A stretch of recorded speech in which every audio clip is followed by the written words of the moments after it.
मुझे बहुत दुख हुआ जब मेरी माँ ने मुझे स्कूली शिक्षा के लिए मेरी मौसी के घर भेजकर मुझे मेरे पिता से अलग कर दिया। मैं 6 साल की थी और मुझे पढ़ाई से जैसे नफरत सी थी।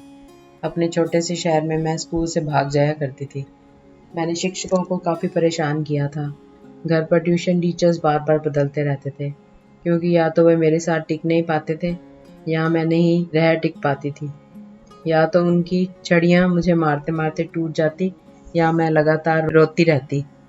मेरे पिता मुझसे ज़्यादा ही लाड करते थे, इसलिए उन्हें मुझे रोते हुए देखना नापसंद था।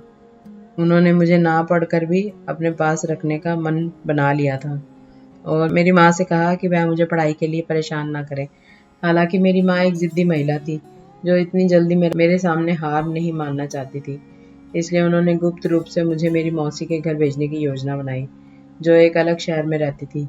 मुझे एक कॉन्वेंट स्कूल में दाखिला मिल गया, जहाँ नियम बहुत सख्त थे। मेरे पास स्कूल से भागने का कोई रास्ता नहीं था। शुरू में मुझे इससे नफरत थी। मुझे अपने पिता की बहुत याद आती थी और जब भी वह मुझसे मिलने आते थे तो मैं उनकी बाहों में सिसकने लगती थी। यह हम दोनों के लिए कठिन समय था। मेरी माँ की पत्थर दिल महिला होने के कारण निंदा की गई। हालांकि यह मेरे जीवन का एक महत्वपूर्ण मोड़ था। वहाँ कुछ जादू सा काम किया और मैं किताबों के प्रति जिज्ञासु और मोहित हो गई। तभी से कक्षा में प्रथम रैंक प्राप्त करना मेरा एकमात्र लक्ष्य बन गया। मेरी माँ के प्रयास मेरे लिए छुपे हुए आशीर्वाद साबित हुए। अब मैं बचपन में इतने कठोर कदम उठाने के लिए अपनी माँ की आभारी हूँ।